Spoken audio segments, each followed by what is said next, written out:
Hola, buenas tardes a todos. Hoy es 15 de febrero de 2018 y estamos en la sede del Instituto Juan de Mariana. Hoy estaba previsto una conferencia que iba a impartir Domingo Soriano, pero no por razones de salud hoy no va a poder estar aquí presente y hemos ofrecido una alternativa que va a consistir en hablar sobre la figura de Vladimir Putin, sobre cuestiones de geoestrategia, de amenazas a la libertad, de todo lo que está suponiendo ahora mismo la política exterior de Rusia. Para ello vamos a ver en un primer momento dos vídeos relacionados con este asunto de VisualPolitik, tanto los que estamos aquí en la sede del instituto como los que están conectados por streaming. Procederemos a ver esos dos vídeos y después estableceremos un debate en el que va a intervenir, sobre todo como figura importante, Antonio José Chinchetru, periodista que está también especializado en varias de las cuestiones que vamos a tocar hoy. Por lo tanto, vemos ahora los dos vídeos y luego damos paso a ese debate con Antonio José Chinchetru. Hasta ahora. Los que nos seguís habitualmente lo sabéis bien. Aquí, en VisualPolitik, la Rusia de Vladimir Putin es uno de los temas estrella, uno de los temas que más solemos tratar. Hasta ahora, en otros vídeos, ya hemos echado un vistazo, entre otros temas, a las implicaciones de RT, a la estrategia de seguridad y defensa de Putin o incluso a sus resultados económicos. Sin embargo, nos faltaba un tema clave y por el que, de una forma u otra, muchos de vosotros nos habéis preguntado. Teníamos pendiente analizar por qué Putin es tan popular dentro de Rusia. Así que, dicho y hecho, veámoslo. Por cierto, al final del vídeo os tenemos una pequeña sorpresa y un pequeño reto.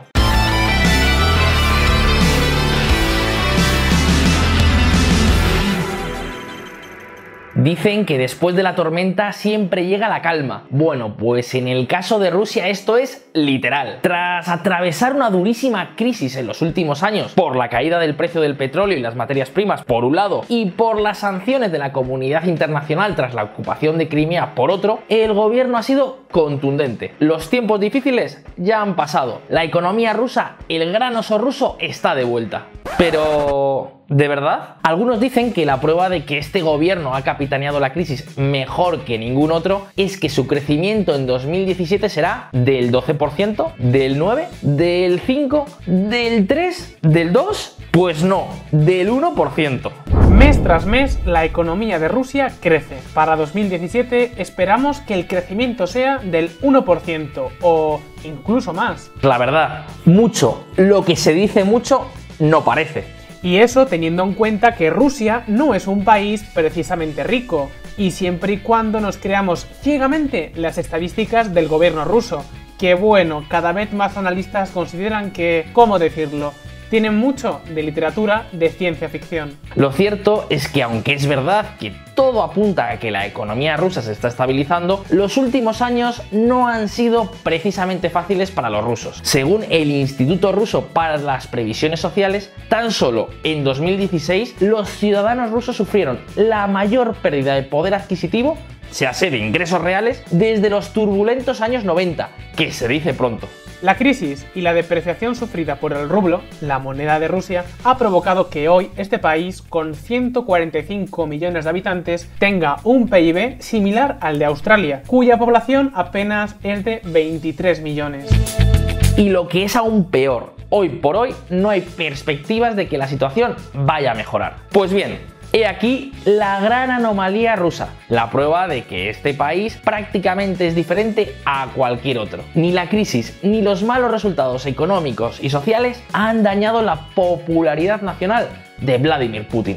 De hecho, la popularidad del líder ruso se encuentra hoy prácticamente en récord histórico. Según sondeos del Centro Levada, la aprobación de Putin entre el pueblo ruso supera el 80%. Fijaos.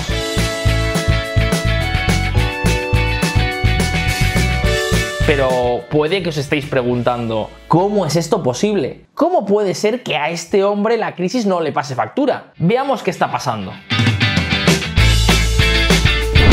El padre protector.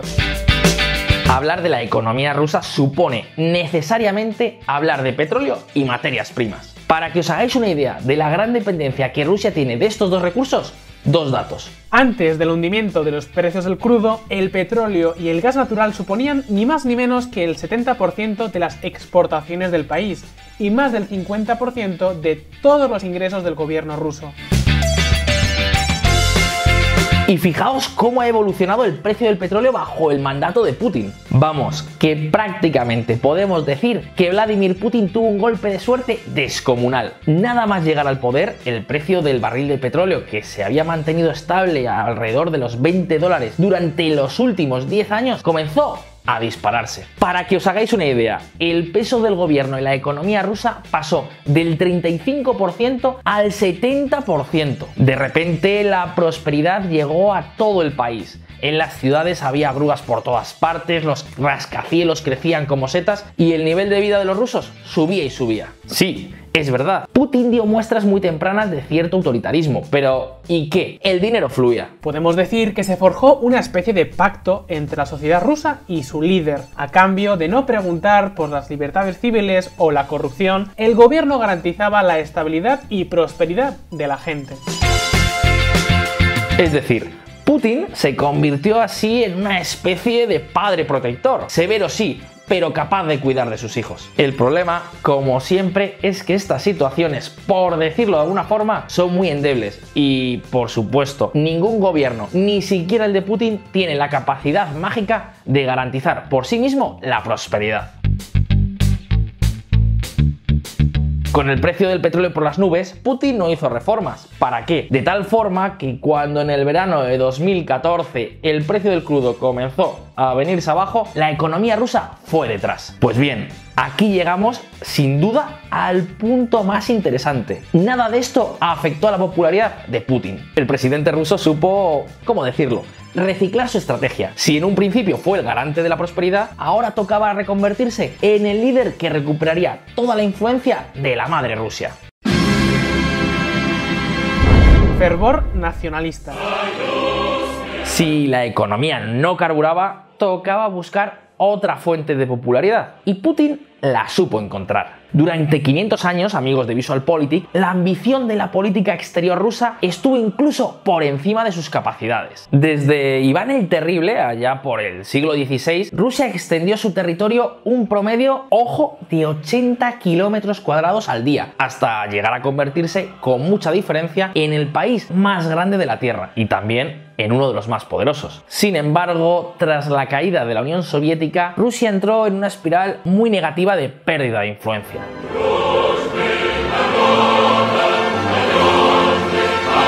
Pues bien, esta es la nueva promesa de Putin, que podríamos resumir así. Puede que no haya prosperidad o que la situación económica no sea buena, pero yo, Vladimir Putin, conseguiré que Rusia recupere su peso en el mundo. No seréis un pueblo rico, pero nuestra nación será fuerte. Pero claro, para que esta estrategia funcione, hacen falta varias cosas. La primera de ellas es ensalzar el sentimiento nacionalista. Rusia, Rusia y Rusia.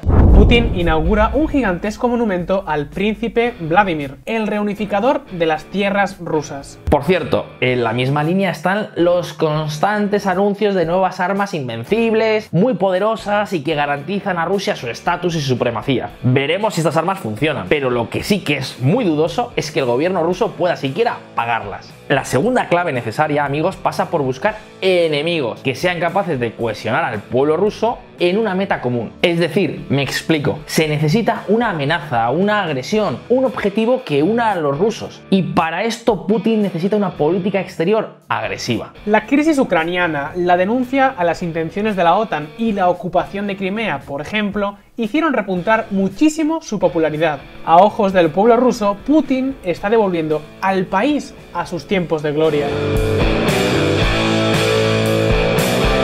Este segundo punto explica la cargada agenda que la diplomacia rusa tiene en los últimos años. Puede que no tengan dinero, pero Moscú está en todas partes. Ucrania, Siria, el norte de África. Y ojo, para ser sinceros, las sanciones que la comunidad internacional le impuso a Rusia tras la ocupación de Crimea han tenido el efecto contrario al pretendido. En general han sido vistas por los rusos como una humillación, y si algo han conseguido es apuntalar el apoyo a Vladimir Putin. El 74% de los rusos considera que las sanciones están dirigidas a debilitar y humillar a Rusia. Solo el 5% considera que son un instrumento para detener el conflicto en Ucrania. Y por último, también hace falta otra cosa: consolidar la imagen de un líder fuerte, aguerrido, casi un héroe nacional, un salvador. Mientras haya Putin, habrá Rusia. Cuando Putin se vaya, no habrá más Rusia. Pues bien amigos, esta es la clave de que Vladimir Putin haya conseguido mantener e incluso incrementar su popularidad. Ya no es el garante de la prosperidad, ahora es el líder que recuperará el poder de la madre Rusia. El capitalismo de amiguetes.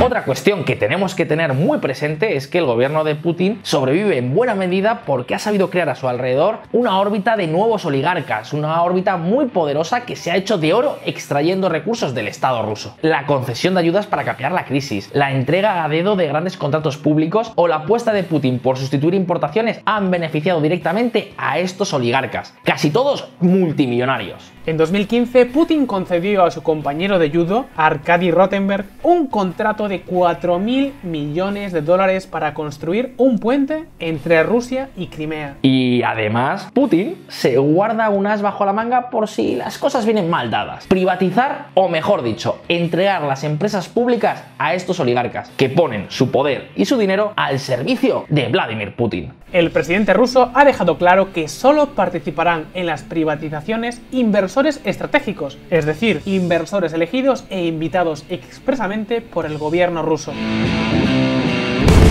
Mano de hierro.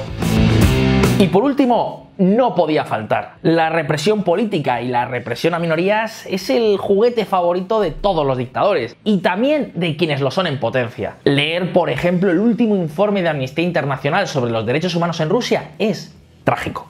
Durante 2016 se intensificaron las restricciones del derecho a la libertad de expresión, asociación y reunión pacífica. Pues bien amigos, ya lo tenemos. Esta es la receta que explica la gran popularidad de Putin en Rusia. Nacionalismo, oligarcas y censura y represión política. Vladimir Putin ha prometido al pueblo volver a ser poderosos a cambio de su lealtad incondicional. Sin embargo, no parece que Rusia pueda a medio y largo plazo competir seriamente con Estados Unidos o China. Pero ¿tú cómo lo ves? ¿Logrará Putin devolver a Rusia su poder? ¿Qué prefieres? ¿Poder de la nación o bienestar, prosperidad y libertad para los ciudadanos? Nosotros lo tenemos claro, pero esperamos tu respuesta en los comentarios. Por cierto, os he dicho al principio que teníamos para vosotros una sorpresa, un reto. Pues bien, lo prometido es deuda, aquí lo tenéis. ¿Estamos ante la reedición de la Guerra Fría? El conflicto de Ucrania o las primaveras árabes han puesto de manifiesto que el gobierno de Vladimir Putin tiene intereses muy distintos a los de Estados Unidos y la Unión Europea. Estas diferencias se están materializando en enfrentamientos violentos con muertos y heridos. ¿Hasta qué punto está Europa a las puertas de una gran guerra? Hoy vamos a responder a esta pregunta, y lo vamos a hacer de la mano de Gema, nuestra nueva colaboradora, que ha estado viviendo en Lituania durante el último año y colaborando ni más ni menos que con la OTAN.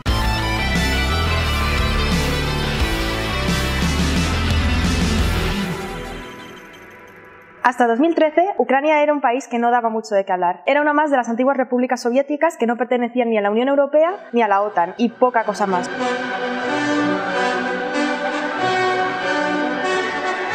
Nadie predijo que un país aparentemente tan tranquilo fuera a desencadenar todos los quebraderos de cabeza que ha traído, ni que fuera a ser uno de los países que más han influido en la política global en los últimos años. Desde el estallido del Euromaidán y su consecuente guerra por los territorios del este y la anexión ilegal de Rusia de Crimea, Ucrania ha sido el punto de inflexión de un orden mundial aparentemente tranquilo y de un bonito periodo de paz para los Estados Unidos y Rusia. Aunque, ojo, las tensiones venían de antes. Las guerras suelen empezar por un pequeño incidente, señor embajador.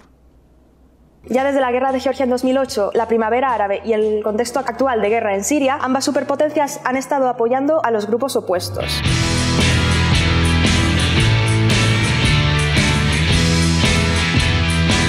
Ahora bien, y dejando atrás el contexto histórico, si ya han habido problemas antes entre la OTAN y Rusia por conflictos en otros países, ¿por qué el de Ucrania es tan importante? Bien, la respuesta es en realidad bastante sencilla. En el conflicto de Ucrania es la primera vez que Rusia se ha anexionado el territorio de un país soberano basándose en la existencia de minorías rusas oprimidas, lo que hizo saltar las alarmas en las repúblicas bálticas de Estonia, Letonia y Lituania. Estas antiguas repúblicas soviéticas, ahora parte de la OTAN y de la Unión Europea, cuentan con un porcentaje de población étnicamente ruso muy elevado, especialmente en los casos de Estonia y Letonia, en los que la población rusa alcanza el 25%. Que haya tanta gente de origen ruso en el Báltico no es casualidad ni porque los rusos tengan ahí sus casas de vacaciones, aunque también, sino que nos remontamos a la época de Stalin, que no era muy amigo de todo aquello que no fuera ruso, es decir, todas las minorías que vivían en las repúblicas soviéticas. ¿Qué hizo Stalin? Básicamente las deportaciones a Siberia que todos conocemos. Cogió lituanos, estonios y letones, y ojo, gente de los otros países también, y los mandó a Siberia mientras mandaba a ciudadanos rusos a habitar en estas zonas. Esto, unido a la imposición del ruso como lengua obligatoria y de la cultura rusa sobre estos países, debería haber homogeneizado a todas las repúblicas soviéticas, pero como la historia nos demuestra, al final los nacionalismos acabaron triunfando.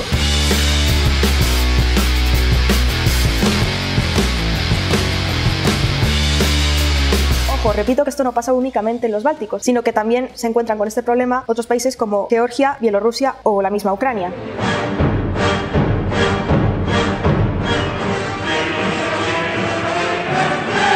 La diferencia con los bálticos es que al ser miembros de la Unión Europea y la OTAN podría esperarse de ellos una cierta estabilidad. Y es cierto, así a priori las minorías rusas no son ningún motivo de inestabilidad para ellos en el corto plazo, pero están ahí, en unos territorios que antaño fueron invadidos por Rusia y a sabiendas de que a la mínima de cambio Putin podría utilizar a estos ciudadanos rusos como excusa para básicamente cualquier cosa. Así a primera vista, cualquier intervención rusa en países soberanos y pertenecientes a la OTAN parecería una locura, ya que en tal caso los países afectados tendrían derecho a invocar el artículo 5 de la OTAN, que básicamente implicaría una tercera guerra mundial. Las partes convienen en que un ataque armado contra una o varias de ellas, ocurrido en Europa o en América del Norte, será considerado como un ataque dirigido contra todas, y en consecuencia convienen en que si tal ataque se produce, cada una de ellas asistirá a la parte o partes atacadas tomando individualmente y de acuerdo con las otras las medidas que juzguen necesarias. Pero si nos fijamos en cómo están actuando la OTAN y Rusia en torno a esta zona, la idea no parece tan descabellada. Empezando por la OTAN y su cumbre el pasado mes de julio en Varsovia, donde los líderes de los 28 miembros, entre otras cosas, se comprometieron a reforzar la presencia militar en los Bálticos y en Polonia al considerar a Rusia una amenaza real. En este contexto cabe decir que el despliegue ya había empezado antes de la cumbre, el pasado mes de junio con la misión Anaconda. La misión Anaconda fue la mayor maniobra militar desde la Guerra Fría del siglo pasado, un movimiento, en mi opinión, innecesario en un contexto de escalada de tensión como es en el que nos encontramos, y en el que además, aunque ya se sabía, se llegó a la conclusión de que la OTAN no podía defender a los bálticos en caso de que Rusia decidiera invadirles. Mientras tanto, Rusia, que también está molesta por las relaciones entre la OTAN y Ucrania, y por cómo se le ha demonizado, según ellos dicen, en la cumbre de Varsovia, tampoco se queda quieta. Aviones molestando a barcos de la OTAN en el Báltico, movimientos militares en su lado de la frontera y la hipermilitarización de Kaliningrado, un tema que da para vídeo propio. Los misiles desplazados por Rusia a la región de Kaliningrado inquietan a Lituania y Polonia. Son solo algunos de los movimientos que están haciendo que en Bruselas se muerdan las uñas. La Unión Soviética está dispuesta a amnistiar a un submarino desobediente. ¿La Unión Soviética? ¿No se habían separado? Eso es lo que queríamos que ustedes pensaran.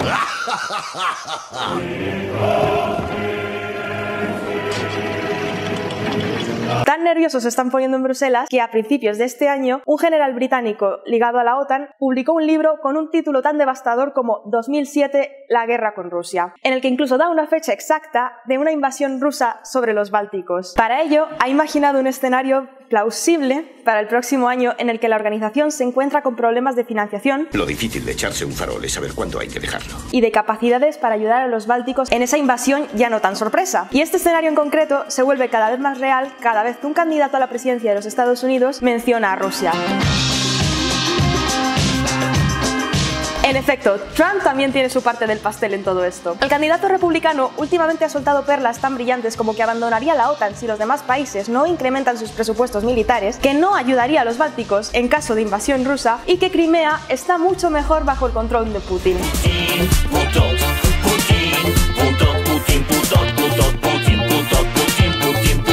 Con invasión tensiones y conflictos armados a la vista por ambas partes, como veis, las diferencias existentes entre la Guerra Fría del siglo pasado y la situación actual no son demasiadas. Me gustaría decir que no hay nada escrito sobre a dónde va a llevar todo esto, pero ya lo hay. ¿Y a vosotros qué os parece? ¿Creéis que estamos ante una nueva Guerra Fría o en una nueva Guerra Fría? ¿Y a dónde nos va a llevar esta escalada de tensión tan innecesaria en la que nos estamos metiendo? Espero vuestros comentarios y si os ha gustado el vídeo, darle a like. Pues nada, ya hemos visto todos los dos vídeos que pueden servir como introducción al tema que vamos a tratar hoy, tanto los que estáis en streaming como los que estamos aquí en la sala. Y podemos pasar, Antonio, si te parece, a comentar algunas cuestiones y luego podemos dar paso al público para que intervengan con lo que quieran plantear. Bueno, sobre Putin, algunas cuestiones que se han planteado en el vídeo. ¿A ti te parece que entronca con la figura histórica rusa del zar autoritario y o sea, es un digno heredero de esa tradición rusa? Hombre, Putin es básicamente una combinación malévola de dos tipos de personajes que ya de por sí eran malévolos: el zar de todas las Rusias y el secretario general del PQS. O sea, entronca con eso. Putin es la persona ideal para dirigir Rusia. Vamos a ver, Rusia es un país. En el vídeo se decía que tiene el PIB de Australia. Vale. Podríamos decir que Rusia tiene el PIB de Italia aproximadamente, que es un poquito más que el PIB de España. Tiene el PIB de España con un territorio que ocupa casi, es un territorio continental, o sea, es el país más vasto de la Tierra. O sea, estamos hablando que va desde Centro Europa hasta, bueno, hasta la frontera con Alaska. O sea, es que estamos hablando de este territorio. Para que os hagáis cargo, Rusia tiene un PIB per cápita la tercera parte del español. Claro, tienes todo ese territorio, toda la población que tiene Rusia con el PIB español.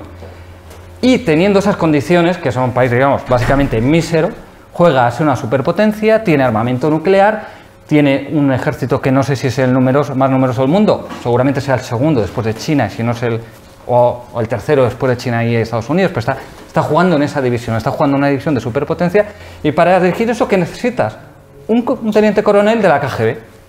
¿Qué es lo que es Putin? Un teniente coronel de la KGB. Se decía, bueno, que en el muro de Berlín, no sé si esto es cierto, que llegó a disparar a los que querían huir. Bueno, es la leyenda. Es la leyenda. No sabemos, pero vamos, tiene una personalidad que no tendría ningún problema, vamos, indudablemente. Y bueno, sobre un asunto que tú tienes muy estudiado, que es ahora bueno, pues esto que está tan de moda de las fake news, de los satélites rusos en los medios de comunicación, como puede ser Russia Today. ¿Tú en qué medida crees que han podido influir tanto en elementos ahora electorales muy recientes como el Brexit, como las elecciones de Estados Unidos o como la propia Cataluña aquí en España? Las fake news da para muchísimo. Las fake news, yo lo decía en un artículo, que una de las mayores fake news es que las fake news son algo nuevo. Las fake news la inventan los rusos, básicamente, allá por el año 1905. O sea, ellos tienen experiencia en esto. Pensad que una de las fake news más elaboradas y que más éxito ha tenido a lo largo de la historia son los protocolos de los sabios de Sion, y funciona con la estructura de la fake news. Muchas veces hay fake news que son, bueno, la fake news es la noticia falsa, es el bulo, es la mentira de toda la vida. Pero hay fake news que son directamente todos los elementos mentiras, y hay otras que cogen un elemento auténtico y a partir de ahí se genera, el resto es todo mentira. Entonces, los protocolos de sabios de Sion cumplen a la perfección este principio. Hay un hecho que es real, que es que a finales del siglo XIX existe el primer Congreso Sionista Mundial. Este es el hecho real. Entonces, estos señores que dicen, vamos a contar el primer Congreso Sionista Mundial. Los hechos auténticos son que este congreso se reúne en Basilea, que es un congreso público donde pueden ir periodistas, donde acuden cientos de delegados de todo el mundo, y que además estos delegados básicamente son agnósticos, ateos, son judíos no religiosos. Y lo que pretenden es crear un Estado judío con la idea, en algún lugar del mundo, ni siquiera en ese momento se habla de Israel, de Sion, aunque es la tesis que triunfa. Había otras tesis que hablaban de África, con la idea de que el judío, mientras viva en Europa, básicamente, o en otros países, va a ser perseguido e incluso asesinado. Ahí está la experiencia de la Dreyfus en Francia, y bueno, los pogromos en Polonia, en Galicia, entre lo que es hoy Ucrania y Rusia, en fin, la experiencia. Estos, a partir de esto, que todos los elementos son públicos y tal, estos que construyen una mentira, según lo cual los delegados no son cientos, son unos poquitos, no son básicamente ateos, no religiosos, sino son unos cuantos rabinos, se reúnen en secreto en el cementerio de Praga, y el sionismo no es querer crear un estado donde los judíos puedan ser libres sin ser perseguidos, sino dominar el mundo. O sea, coges un único elemento real y a partir de ahí construyes una gran mentira con todo ficticio. Las fake news, muchas de ellas funcionan así. Eso lo ponía a modo de ejemplo de cómo funcionan. ¿Las fake news han influido? En realidad han podido influir, pero menos de lo que se dice. Han podido reforzar ideas. Para que las fake news triunfen, tiene que haber un caldo de cultivo, básicamente. O sea, no nos engañemos, hablamos de los protocolos de sabios de Sion. Los protocolos de los sabios de Sion no hubieran funcionado si no hubiera habido un antisemitismo muy arraigado tanto en Rusia como en Europa. O sea, no hubieran funcionado. Y aquí pasa lo mismo. O sea, ¿porque pueden haber ayudado a Trump?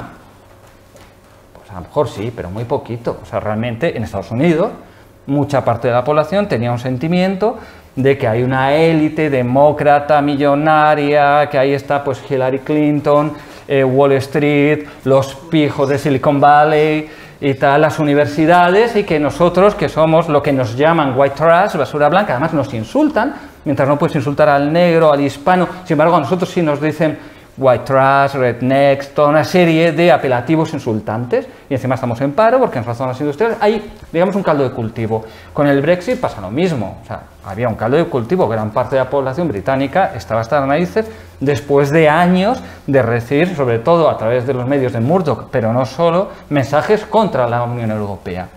Existía el caldo de cultivo y en Cataluña indudablemente había un caldo de cultivo generado por el gobierno catalán y generado por, bueno, pues por los grupos independentistas súper subvencionados.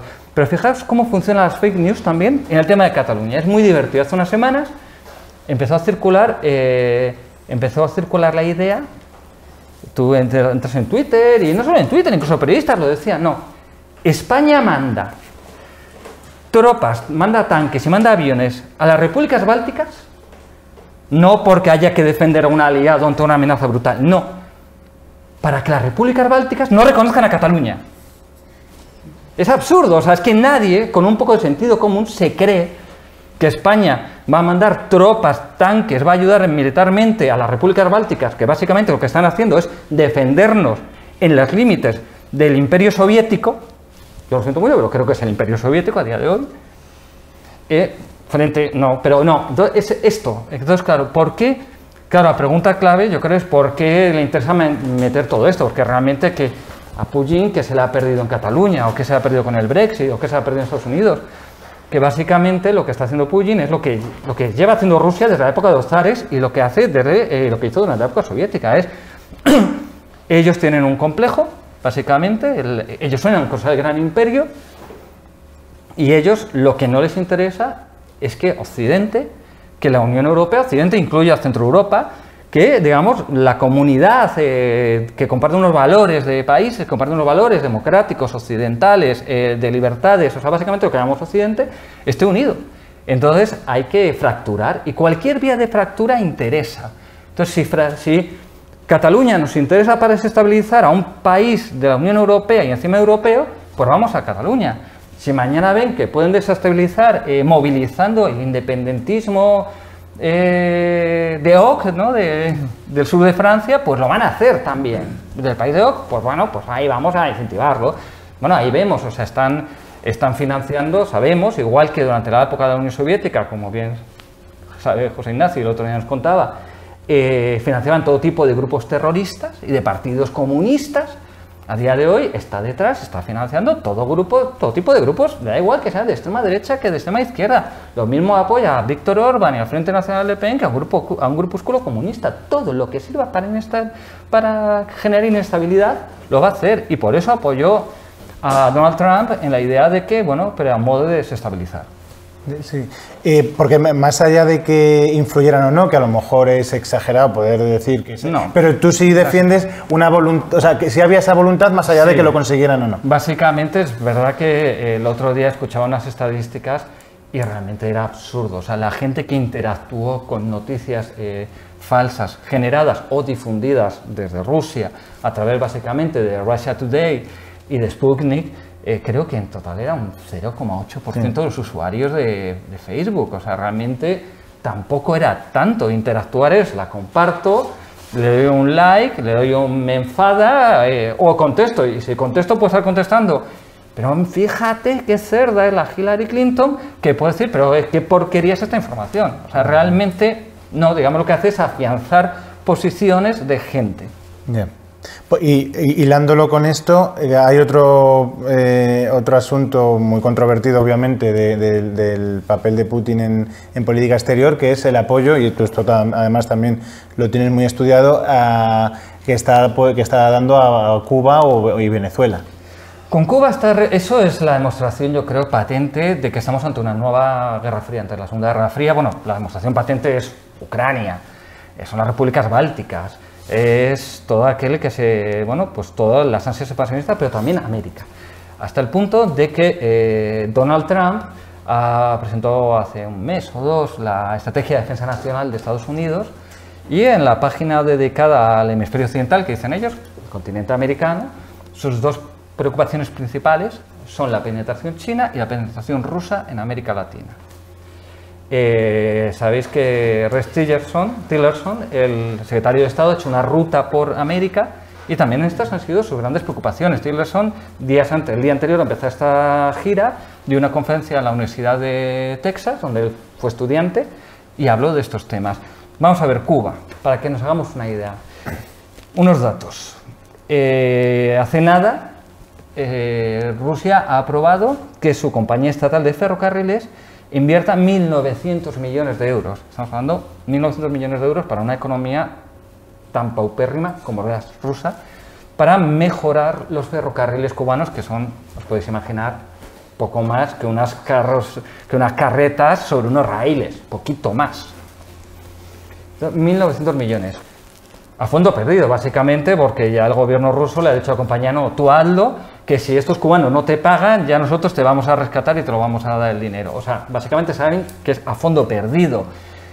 También están modernizando las Fuerzas Armadas cubanas, e incluso parece ser que tienen planes de instalar una base rusa en Cuba. O sea, es decir, vamos a instalar una base militar en la frontera, básicamente, de Estados Unidos. O sea, aquí, a 200 millas de Florida. También sabéis que, claro, a Cuba ya no llega el petróleo venezolano. Bueno, el petróleo venezolano no llega ni a Venezuela, con lo cual a Cuba menos. Pues bien, esto lo ha dicho, tú no te preocupes, oye, que yo te garantizo el suministro de 1,5 millones de barriles de petróleo. Ahí está, también a fondo perdido, porque la experiencia de Rusia es que los cubanos nunca pagan. Sus experiencias con el régimen castrista y las experiencias que los cubanos... Para que os hagáis cuenta de lo que es el régimen castrista, Cuba tiene una deuda bastante gorda con la República Checa de la época justo del bloque soviético. Entonces, ¿qué propuso hace 1 o 2 años el gobierno de Raúl Castro? ¿Con qué creéis que propuso pagar la deuda a la República Checa? Se admiten apuestas.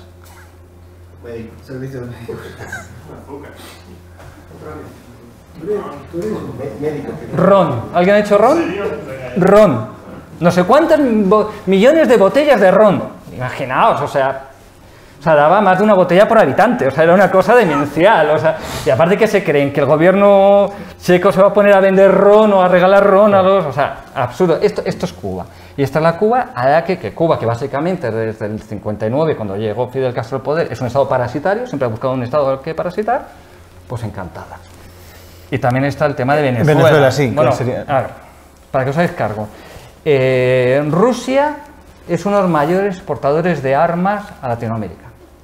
Básicamente, se estima que en los últimos 15 años ha exportado material bélico a Latinoamérica por 100.000 millones de dólares. ¿Qué tanto por ciento creéis que ha ido a parar a Venezuela?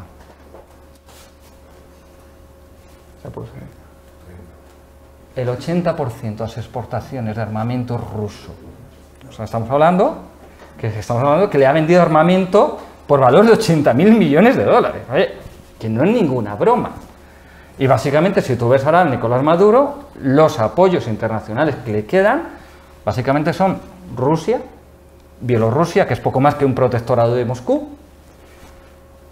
Assad, el sirio, Irán, Bolivia, Nicaragua y Cuba. Eso es lo que le queda. Entonces, claro, necesita a Rusia, porque ya por no apoyar a Venezuela, por ya no apoyar ni a Maduro, ya no le apoya ni a Ecuador, a pesar de que Lenín Moreno, como bien indica su nombre de pila, no es que sea precisamente de derechas, es que era el vicepresidente de Rafael Correa, con el cual, por cierto, está enfrentado a muerte. Luego, un aspecto que a ti que lo comentabas anteriormente, que te parece especialmente grave, es la militarización de Kaliningrado. Sí, o sea, bueno, esto se ha tratado en el vídeo. O sea, Kaliningrado es ahora mismo la región más militarizada desde hace ya varios años de Europa y una de las más militarizadas del mundo. Tenemos un problema con esto con Rusia. Rusia en la época de la Unión Soviética tenía muchos tanques, tenía muchos aviones, tenía muchos soldados, muchos soldados. Pero tenía un problema, que es que realmente era un ejército muy numeroso, pero básicamente ineficiente. O sea, no tenía bien diseñado cómo mover las tropas. O sea, tengo muchos tanques, pero tengo un problema. En cuanto les mueva 100 kilómetros, se quedan sin abastecimiento de petróleo, sin gasolina. Es que no sé cómo mover las tropas de un lugar a otro. Es que no tengo medios de transporte para mover los soldados. Y sin embargo, en esos aspectos ha mejorado mucho y tiene un ejército muy moderno. Lo han modernizado mucho, ha arreglado sus problemas. Y para que os deis cuenta, durante la crisis de Crimea, como la situación se estaba poniendo calentita allí. Kaliningrado, ¿sabéis dónde está todos? ¿Sabéis dónde está Kaliningrado? Sí, no hay ningún problema, es el exclave que tiene, o enclave desde nuestro punto de vista, que tiene Rusia ahí entre Polonia y las repúblicas bálticas. Bien, pues durante la crisis de Crimea, como era un momento muy caliente, fue capaz de desplazar 150.000 soldados a Kaliningrado cuando tenía gente combatiendo en Crimea. ¿Qué es la única buena noticia en todo esto? Pues que Rusia tiene un problema de hiperextensión estratégica. Tiene mucho territorio, tiene muchos soldados, pero imaginaos un escenario terrible de guerra mundial. Claro, tendría que hacer frente. Por una parte, tendría un frente sur en Crimea, o sea, en Ucrania. Tendría otro en norte, que serían los Bálticos. Incluso esto podría ser un gran frente, tipo Segunda Guerra Mundial, que llega del norte al sur de Europa, cruza todo el continente. Pero claro, los chinos tampoco se llevan bien con Rusia. Los chinos con Rusia y los chinos también se están preparando. Entonces, como tengas que jugar una guerra de dos frentes contra Occidente y contra los chinos en Siberia seguramente lo vas a pasar muy mal, como poco. Esa es la única buena noticia, siempre y cuando los chinos estuvieran dispuestos a meterse en ese jaleo, por supuesto. Pero sí, o sea, y Putin, yo estoy convencido de que quiere recuperar el sueño imperial. O sea, sí, él está convencido, o por lo menos ha convencido al resto, de que la gran Rusia es la que tenía que ser, con sus mayores fronteras de la época de la Unión Soviética. No recuerdo que decía que sí, que la caída de la Unión Soviética fue el mayor desastre obviamente para el pueblo ruso, por todas las consecuencias que ha podido tener de verse, ¿no? Desde el punto de vista de Rusia, que desaparece ese imperio, ese control que tenía en toda la zona del telón de acero, y que ellos ahora pueden ver desde su punto de vista que eso la OTAN, ¿no? o el Occidente va copándolo. O sea, hay que entender también, Rusia es un país muy complejo. O sea, yo no creo que exista eso que se llama el carácter nacional, pero sí que existe si hay una cosa que es real, que es la opinión pública profunda, la cultura. Hay una serie de valores en cualquier sociedad. Indudablemente que tú nazcas en una sociedad no significa que automáticamente compartas esos valores, pero hay una serie de valores que más o menos son compartidos por todo el mundo, que es lo que se llama la opinión pública profunda, frente a la opinión pública, digamos, más superficial, que es lo que piensa la mayor parte de la gente ante unos hechos concretos en un momento dado concreto. Pues oye, hay una serie de valores compartidos y tal. Entonces lo que hay que entender es que Rusia no es del todo Europa. Incluso habría que plantearse si es Europa. Rusia básicamente tiene una mentalidad en muchos elementos muy asiáticos. O sea, si os dais cuenta, los gobernantes rusos básicamente siempre han sido déspotas asiáticos. Aquí lo veíamos, Putin, ¿no? Que él decide a quién doy, a quién no doy. Digamos, está este concepto de servidumbre. Y esto es fundamental porque esto también genera no solo la relación con el poder, sino también está esta cosa de, al final tienes esta mentalidad anclada, que ya ni siquiera esto domina en todos los países asiáticos, donde el individuo no es lo fundamental, está por encima de la comunidad, el grupo es más importante que el individuo, y entonces eso genera básicamente nacionalismo, un nacionalismo que sí, que hace que apoye cualquier tipo de personaje que le diga que encima controla los resortes, porque claro, Putin, igual que hemos hablado de las fake news hacia el exterior, es que domina los organismos de propaganda hacia el interior, totalmente. Entonces tiene estos mensajes que envía hacia adentro a través de sus medios de comunicación. Fijaos, mientras Russia Today tomaba partido claramente por el independentismo, en la televisión estatal rusa salía un presentador diciendo: mirad a este Puigdemont que huye, que huye a Bruselas. Esto es real, ¿eh? Mirad sus ojos de comadreja cobarde. O sea, claro, porque hacia adentro de Rusia, mientras hacia el exterior lo que interesa es desestabilizar y generar una fractura dentro de España y, si es posible, a nivel europeo, generando que los movimientos independentistas o las opiniones públicas de muchos países europeos apoyen a Cataluña. Hacia adentro lo que interesa es mandar la imagen de el occidente, la Europa occidental decadente y corrupta y básicamente poco viril y muy débil, porque además, claro, lógicamente es profundamente machista, homófobo, y todo eso se utiliza en el discurso contra Europa y Estados Unidos. Sí, bueno, y a la vez tampoco le interesará mucho alentar movimientos independentistas. Internos no, obviamente no, o sea, los trata, vamos, o sea, como seas una minoría en Rusia, estás bastante fastidiado. Y en otro aspecto relevante que merece ser comentado es... bueno, antes de Kaliningrado sí, también. Bueno, sí. Hay que tener... aquí en el vídeo se apuntaba. Para que os deis cuenta de a qué apuesta está jugando él, creo que fue ayer o antes de ayer, Rusia ha confirmado oficialmente lo que ya que sabía, que ha desplegado misiles Iskander en Kaliningrado. Los misiles Iskander básicamente son misiles de corto alcance con capacidad de llevar cabezas nucleares.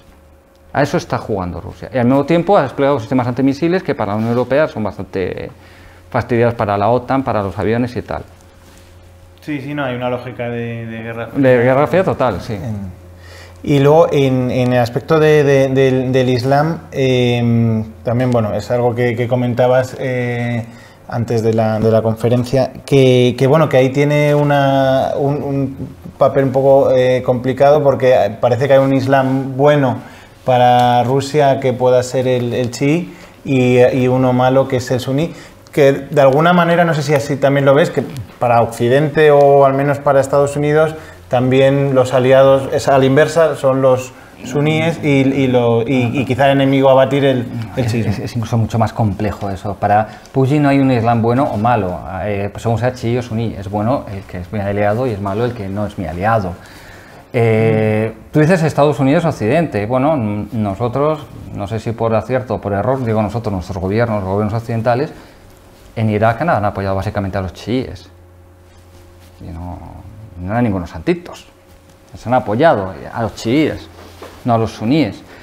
Es verdad que si tú te coges el escenario Oriente Medio, a Putin le gusta presentarse, y esto le gusta mucho a los alt-righters españoles y del resto de Europa, presentar como el paladín contra el islamismo, ¿no? Es que él, a diferencia de los cobardes europeos y los cobardes norteamericanos, él se enfrenta al islamismo. Entonces, vamos a ver. O sea, es verdad que está apoyando a Assad contra Al-Qaeda, contra el Estado Islámico, contra el Frente al-Nusra, contra todos los grupos chiíes, o sea, suníes. Es cierto. ¿Pero quién está en su bando? Está Irán, que yo sepa no son menos integristas islámicos que ninguno de estos, pero son chiíes. En su bando está Hezbollah, que básicamente, bueno, son libaneses, pero en la práctica, bueno, pues son una unidad libanesa de Irán, que ha desestabilizado el Líbano, que ataca a Israel, que combate en Siria.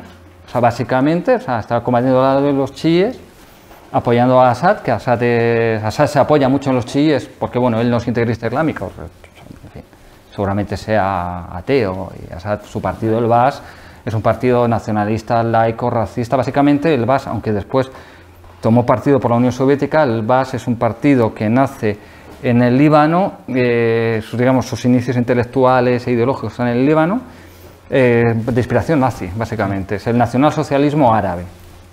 Además bien, era algo así como Partido Socialista Nacional Árabe o algo así. Entonces, bueno, pero él es alawí. ¿Qué son los alawíes? Los alawíes son una rama del chiismo. Entonces, lógicamente, su apoyo natural es el chiismo. En una población mayoritariamente suní, pues bueno, pues ahí era una secta, un clan que dominaba el país a sangre y fuego antes, y ahora pues a sangre y fuego trata de dominarlo, aunque no siempre vaya ganando. Digamos, esto es, en el tablero de Oriente Medio se apoya en los chiíes sin importarle que sean tan interesados islámicos como los otros. De hecho, no solo combate al ISIS, a Al-Qaeda y al Frente al-Nusra, también combate a los grupos opositores que no son interesados islámicos. Y ahí nosotros tenemos mucha culpa, por cierto, que los grupos islamistas, digo nosotros, nuestros gobiernos, hayan cogido tanta fuerza, porque cuando empieza el levantamiento, yo me acuerdo al principio de la guerra, cuando de repente veías informes y en los informativos y gobiernos que decían hay riesgo de que haya guerra en Siria, y dices, ¿riesgo? Hay bombardeos, aviones bombardeando, cañones disparando de un sentido al otro. Esto es una guerra. Y en ese principio la oposición era básicamente laica pro-occidental. Pero ante la falta de apoyo y ante la falta de avance, pues al final, ¿quién aprovecha ese vacío? Los islamistas. Pero vamos a ver si realmente solo se apoyan los chiíes. Todos os acordáis de la guerra de Chechenia. La guerra de Chechenia terminó. En la guerra de Chechenia es verdad que Rusia combatió a los independentistas chechenos, que básicamente eran wahabíes, y además sabéis que los wahabíes es una rama muy radical del Islam suní, que es la que domina Arabia Saudí, pero además eran wahabíes todavía más radicales que los de Arabia Saudí, ¿no? Son los tipos que no es que estén en la Edad Media, que, en fin, o sea, Mahoma yo creo que se escandalizaría con ellos. Bueno, pues esta gente a la que combatió, bueno, pues oye, pues fíjate que uno de sus líderes, que además era un mufti, un líder religioso, cambió de bando y fue el primer presidente de Chechenia prorruso hasta que se cargaron los suyos, y ahora manda a su hijo que es Ramzan Kadyrov.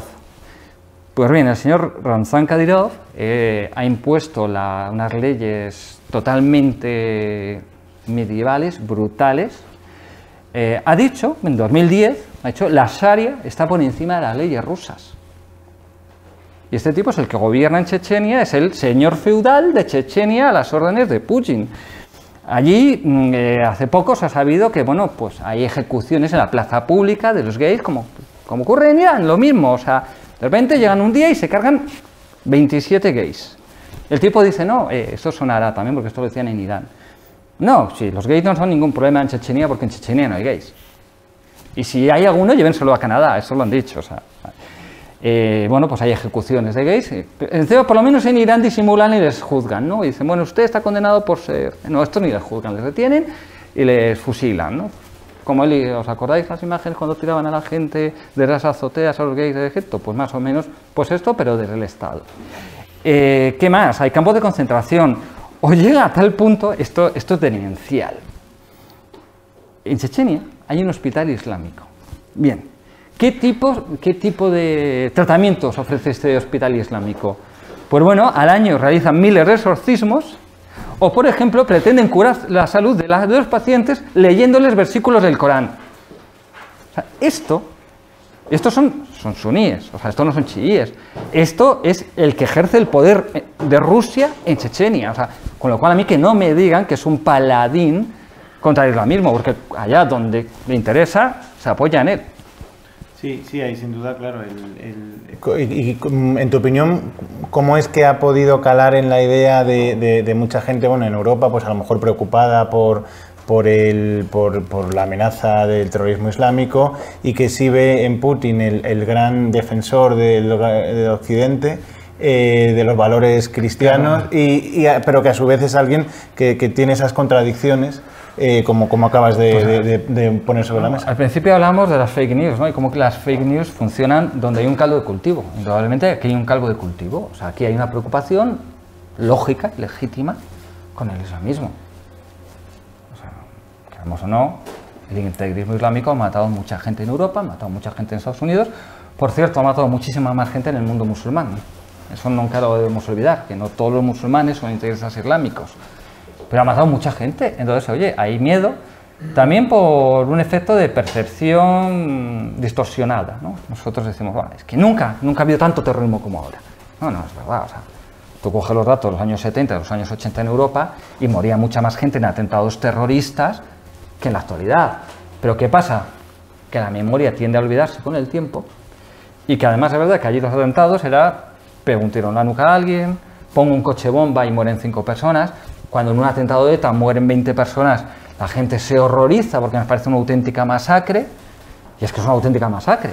Pero claro, eso comparado con no sé cuántos miles de tíos que mueren en las Torres Gemelas, pues no es nada, obviamente. Entonces al final esa doble distorsión nos hace creer que el terror islamista es mucho más gordo de lo que ha sido cualquier otro tipo de terror. Pero bueno, ahí tenemos la percepción. Esa percepción es legítima, existe, o sea, es legítimo ese miedo. Y cuando tú tienes miedo, y eso puede derivar en ciertos grados de islamofobia, insisto, porque el integrismo islámico mata a musulmanes, con lo cual es que no todos los musulmanes son integristas islámicos. Bueno, pues ahí hay un caldo de cultivo para que cuando te llegan las fake news fijaos cómo funcionan. Russia Today lanza distintos tipos de mensajes según los países a los que envía, y esto es importante.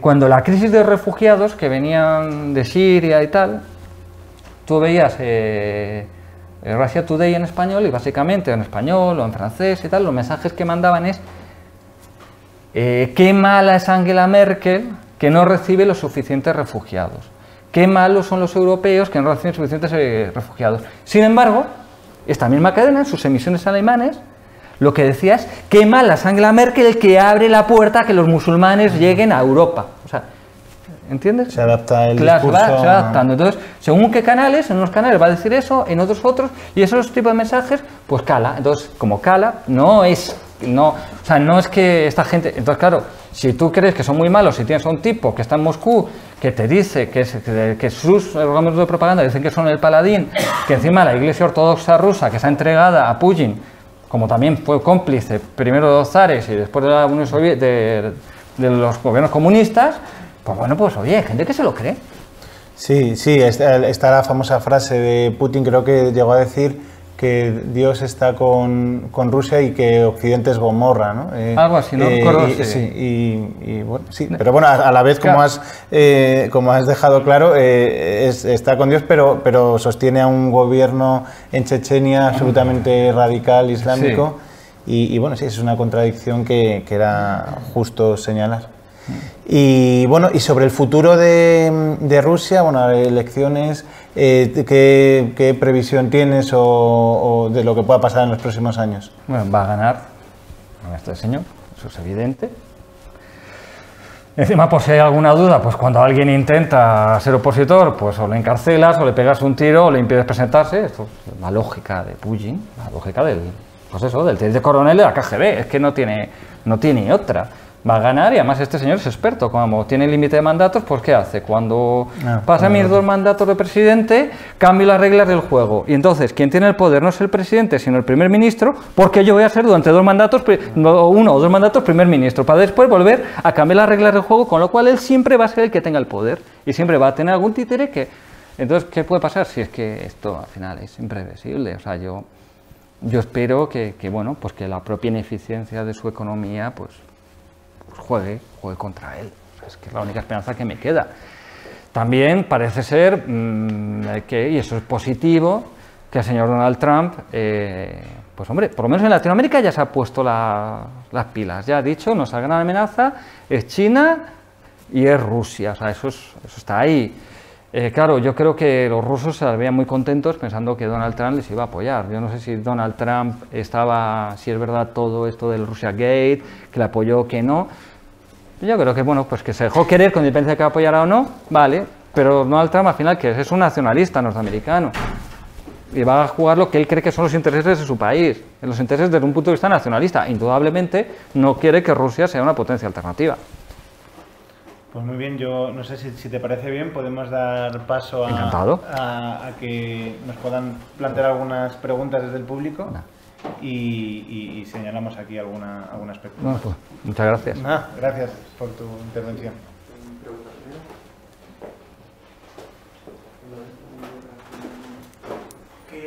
opina lo de la oposición política o de la prensa en Rusia? Porque en los 90, cuando yo era pequeño, recordó que sí que había casos de persecución a periodistas que aparecían muertos. Sí, correcto. Incluso con no sé si era Kasparov o un jugador famoso de ajedrez, también llegó a representar cierta oposición.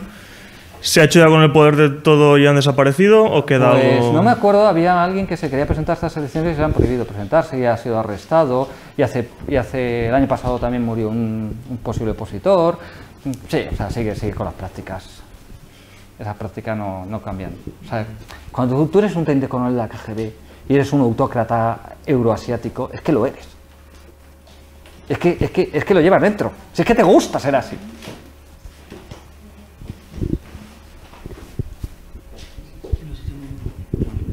Sí, ¿qué puede pasar comparando con Venezuela en Rusia? Porque Venezuela también se ha basado en el precio del petróleo. Y cuando baja el precio del petróleo se van a pique. Y Rusia le pasa lo mismo. Y la tendencia actual es que el precio del petróleo va a mantenerse bajo o va a seguir bajando por Estados Unidos. Es que tú fíjate, en realidad dicen que cuando el precio del petróleo se va a pique, la economía se va a pique, pues hombre, si tú miras los países de la península del Golfo Arábigo, o Golfo Pérsico, como le quieras llamar, no ha pasado, no se han ido a pique. Colombia, por ejemplo, cada vez, pues hombre, no produce tanto, sigue produciendo bastante y cada vez apuesta más por el petróleo porque le viene bien. Realmente yo no... claro, te hundes si tienes una economía basada solo y exclusivamente en el petróleo, donde no has querido hacer cambios y no has querido adaptarte. Es que claro, al final el problema de Rusia es que como, por lo que veíamos, ese nacionalismo ha conseguido que la gente acepte cualquier cosa y está la fatalidad, el fatalismo ruso de aceptar cualquier cosa, es que es muy complicado. Yo no me imagino que pueda haber revueltas como las protestas que estamos viendo en Venezuela. Es que no me lo imagino. Por cierto, ¿os fijáis una cosa? Hablábamos de la economía rusa que ha hecho el petróleo. El otro día en una conferencia también lo dijeron. Sí. ¿Vosotros compráis algún producto ruso? ¿Cuándo habéis comprado algún producto ruso?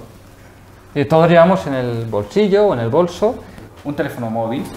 El teléfono móvil fabricado en China, diseñado puede ser en Corea, en España sí tienes algunas marcas, en Estados Unidos sí tenés otras, con tecnología israelí y alemana, según qué componentes.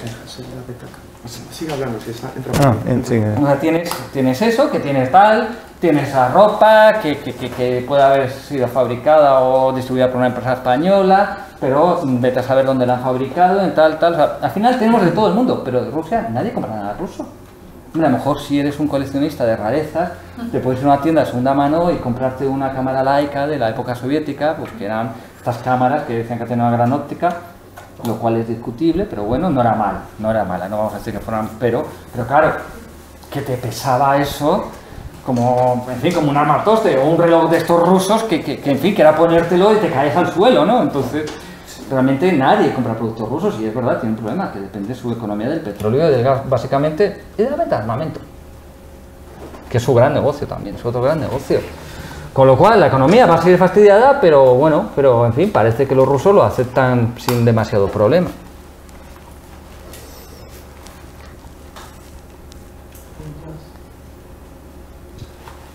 ¿Esto es que os he aburrido mucho o...? Dentro de este juego de geopolítica tan abrumador que nos has... quería preguntarte por tu opinión sobre qué lugar juega ahí Irán y su financiación de los programas en un país como España de debate y que son programas que yo considero que son muy interesantes y la verdad pues yo creo que aportan mucho a España, pero no acabo de encontrar cómo un país que tampoco es que sea extraordinariamente boyante como es Irán, pues encuentre una utilidad en financiar todo esto. O sea, Irán comparte un objetivo con Rusia, que es desestabilizar Europa, desestabilizar Occidente Irán aspira a ser la gran potencia hegemónica en Oriente Medio y para eso necesita desestabilizar a los aliados de sus vecinos, que es Occidente. Realmente, esto daría para 1 o 5 conferencias, ¿no? Y a lo mejor ni siquiera soy yo el que la debería dar. Bueno, seguro que no debería ser yo, hay expertos mucho más profundos. Cuando cae la Unión Soviética, la izquierda tiene un gran problema, que es que ha caído la Unión Soviética, que no saben qué hacer contra. Entonces, poco a poco se va reconfigurando un eje para crear un poder alternativo que deja de ser un eje basado en una única gran potencia, sino es una alianza, 3 partes.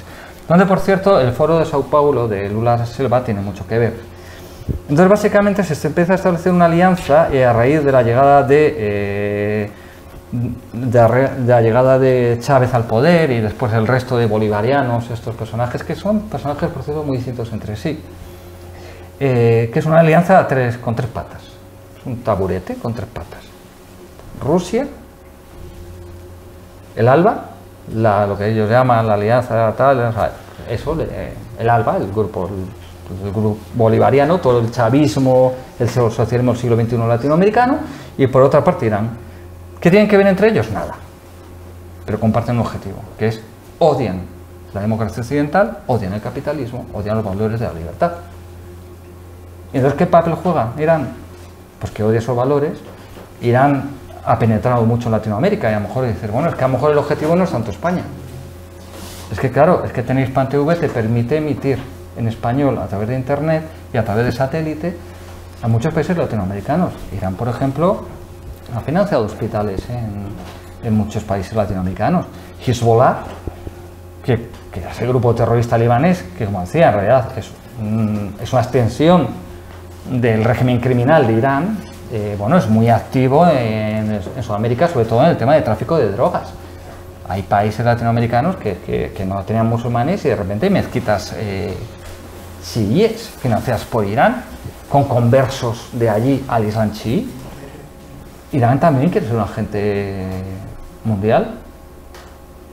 Sobre Rusia, cuando se habla de una nueva guerra fría, la guerra fría anterior, no justamente se habla así porque no hubo un accionar o una guerra directa entre las dos grandes potencias, sino ciertas acciones más pequeñas o simbólicas. En el caso que se estaba hablando, se dice que Estados Unidos está moviendo ciertos aliados en Sudamérica para accionar, bueno, es más especulación, no se sabe, en el tema de Venezuela. En caso de que Estados Unidos tome el paso y accione en Venezuela, Rusia, ¿tú crees que Rusia se atrevería a interponerse, a tratar de defender a su aliado, o se quedará solo en...? No creo que por Rusia, no creo que Putin por Venezuela entre a una guerra. Putin, si entra a una guerra con el coste que esto supone, va a ser por Europa. No creo que por Venezuela, o sea, mandaría armamento, mandaría en la vieja tradición soviética asesores, pero entrar en guerra directo, o sea, todavía incluso le da cierto miedo. Fíjate que en Ucrania, que es su frontera, el país que ha invadido, los soldados rusos actuaban o sea, no llevaban los emblemas, y los carros de combate y el armamento, los misiles antiaéreos, a todos se había borrado los emblemas. Por cierto, bueno, esto no salió en los medios, pero a mí me ha llegado por testimonios bastante directos, gente que trabajó en su día en Chechenia, fue como observador a ver qué estaba pasando en Ucrania, y lo que se encuentra es con gente que ellos conocían de la policía chechena, o sea, cuando hay gente conocida, gente que es que les reconocían, que les saludaban, porque se conocían de cuando estuvieron en Chechenia, que entraban en combate al grito de Allah Akbar, Dios es grande, entraban en combate contra Ucrania. A mí, entonces, claro, que no me digan que es, en fin, que es el paladín contra el Islam, si tiene tropas en Ucrania que entran en combate al grito de Allah Akbar. Y ya te digo, ahí ni siquiera se atrevieron a entrar en combate directo, entonces no creo que por un país mucho más lejano vaya a entrar, además para sostener a un tipo que en fin, porque es un desastre y que antes o después va a caer. O sea, que otra cosa es Cuba, que ya Cuba sí que le interesa más tenerlo ahí. ¿Qué ve la relación entre Putin y Trump al principio de que si somos amiguitos y luego con lo que tú mencionaste del armamento venezolano y tal. Mi pregunta es ¿cuál crees que va a ser la posición final respecto a Putin de Washington? Realpolitik, juego de poder. Ya lo está siendo. Allá donde me interesa vamos a ser amiguitos o vamos a jugar a que somos amiguitos, pero en el tablero de juego que a mí me interesa, no. O sea, Donald Trump quiere recuperar la influencia de Estados Unidos en América, está recuperando la doctrina Monroe en su sentido, digamos, en su vertiente menos unilateralista, o sea, en el sentido de América para los americanos, para crear una comunidad más o menos democrática, tal, y ahí está claro que él no quiere oír hablar ni de China ni de Rusia. O sea, yo creo que va a jugar, que ese juego, en la alta política, en el realismo político, al final los juegos son muy complejos, entonces va a depender de cada lugar del mundo. Has hablado antes de que la economía rusa, su base fundamental es el petróleo, el gas, el armamento. ¿Qué hay de industria y qué hay de agricultura? Pues mira, eso ya no lo domino tanto, no sé, la agricultura lo que tendrá, hombre, sigue siendo muy extenso, pero piensa que el granero de la URSS era Ucrania. Y Georgia, sí, o sea, los ha perdido. Industria, pues hay mucha industria en Rusia, pero otra cosa es pesada y hasta qué punto eficiente. Por ejemplo, parte de la industria más avanzada que tenía a nivel electrónico estaba en Ucrania. Es que también eso es un factor muy importante que he explicado de Ucrania. Es que si querían renovar sus misiles nucleares, los componentes electrónicos en la época soviética se fabricaban en Ucrania, con lo cual la tecnología, aunque fuera más obsoleta que la occidental, seguía estando ahí. Entonces realmente no es un país que tenga una industria de consumo masivo, es que realmente es una economía muy, muy primitiva. ¿Aeronáutica tienen algo? Sí, el tema, pero al final se da cuenta siempre son industrias muy relacionadas con el mundo militar. Te quería preguntar por Soros, que aparentemente es el gran enemigo de Rusia y a mi juicio también es el gran enemigo de Occidente. Entonces, si él es el representante de los valores de Occidente, ¿crees que es, digamos, la mejor estrategia para oponerse a Rusia? A ver, Soros es un tipo complejísimo. Soros, la verdad es que es un tío muy complejo, o sea, tiene elementos muy negativos, obviamente no se nos va a escapar, es un jeta, es el típico empresario que yo hago lo que me da la gana, pero después critico a los demás, digo, qué malo es especular con monedas, mientras yo especulo con monedas y en toda la economía de varios países. Apoya movimientos, en fin, poco presentables, ¿no? En Estados Unidos, en Europa y tal, pero por otra parte, por ejemplo, es verdad que los institutos de la sociedad abierta, la actual fundación de Open Society, que entonces se llama Institutes, fueron claves para ayudar a la democratización de Europa Central y Oriental. Formaron a muchísimos dirigentes en un momento clave que sin esa formación de ese capital humano, los regímenes comunistas hubieran aguantado el pulso, o incluso aunque nominalmente hubieran caído, seguían bajo control de los comunistas disfrazados y hubiera vuelto. O sea, entonces yo creo que es un tipo muy complejo y que en realidad yo es que creo que tampoco tiene tanto poder como dicen. Es que, hombre, es que es un tipo con muchísimo dinero, pero hay gente con mucho más dinero que él. Yo creo que tiene mucho poder y todo el movimiento este de lo políticamente correcto, sí, etcétera, indudablemente no es comprensible sin Soros. Y de hecho está financiando campañas por todo el mundo para establecer el aborto, para acabar con el capitalismo, y también quiere crear en Europa una sociedad, digamos, que él cree que si es plurinacional y plurireligiosa va a ser más plural, pero yo creo que la acabará dinamitando, ¿no? Creo que en sus papers hay que por lo menos el 30% de la población europea sea musulmana, pues es uno de sus objetivos. Entonces, no, o sea, ya te digo que a mí me parece que es un tipo bastante siniestro y que tiene influencia real.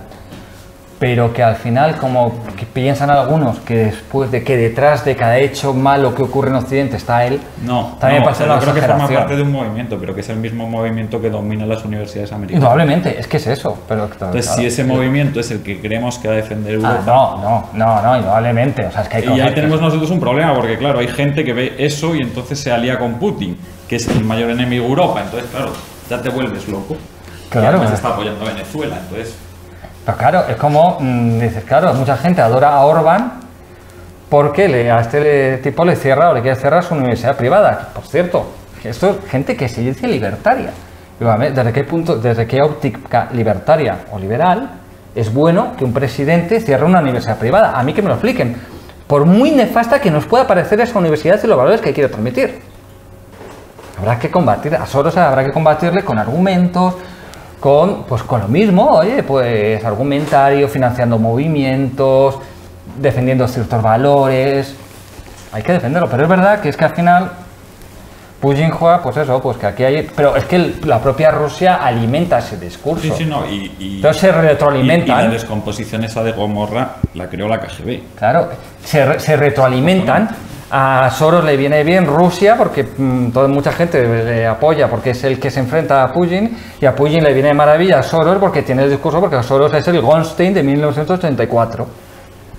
Sí, es un tipo influyente, pero que no está detrás de la matanza de ayer en Estados Unidos. No lo está. O sea, él no ha pagado. Que hay gente que se cree que este tío paga a cualquier grillado de estos. Y hombre, pues puede estar influido por papers. Pero aparte, no sé si habéis visto al personaje, a mí me parece un grillado. O sea, es un tipo que es un comunista, tal, pero al mismo tiempo lleva la camiseta esta, que él debía pensar que era una camiseta procomunista, que es esta, que en realidad es una parodia, que sale Marx, Lenin, Mao y tal, así haciendo los cuernos, borrachos, con sobrevivir, o sea, que es una parodia del comunista, pero este es un zumbao, entonces cree que es muy comunista esto, o sea, que es que encima estás con un tío que es que dudo que haya leído nada de Soros en su puñetera vida. Pero sí que es verdad que es un problema, que la existencia de Soros hace que mucha gente confíe en Putin, y al revés. Sí, al hilo de eso, no sé si queréis comentar algo, en esa confianza que en Occidente pueden tener algunos en Putin, yo creo un elemento importante puede ser también la persecución de los cristianos en Irak y Siria, que al él haber apoyado a Assad y ser Assad el gran valedor, al menos con Assad no eran perseguidos, y uno lee testimonios de los cristianos de Siria y decía que vivían tranquilamente, aun siendo un régimen criminal como podía ser el de Assad, pero ellos al menos no eran perseguidos, y ahí sí que podía haber, pues sí se puede ver esa conexión de Putin como defensor al menos de los cristianos. Ya, pero ¿hasta qué punto? Vamos a ver, es verdad, Assad defendía a los cristianos, les toleraba y no se les atacaba, pero bueno, como no se atacaba en realidad a ningún grupo étnico que no fuera opositor, o sea, en realidad, pero claro, consigues la percepción de que el sirio medio piense que es que tú eres el aliado de Assad. Entonces sí, a corto plazo, oye, no me machacan, pero a largo plazo vas generando un caldo de cultivo de odio hacia ti. O sea, esto es contradictorio. Y claro, en fin, y ya lo decimos, dice, que apoyas, defiendes a los cristianos en Siria, vale, muy bien, porque defiendes a Assad. No defiendes a los cristianos en Siria porque defiendas a los cristianos en Siria. Tú defiendes a Assad, que es en principio el defensor de los cristianos, pero que a los cristianos no les ha quedado otra, no nos engañemos. Sí, más o menos, sí. Porque también Putin también apoya a Siria, a Irán, que son enemigos de Israel, que es el país donde los cristianos, el país de Oriente Medio donde los cristianos tienen más derechos. Por cierto, es el país de Oriente Medio donde los musulmanes tienen más derechos. Es el único país donde se pueden expresar con libertad, donde pueden votar, tal, o sea. Con lo cual, en fin, defiende a los cristianos de Irán, pero estarías dispuesto a exterminar a los cristianos de Israel. Hombre.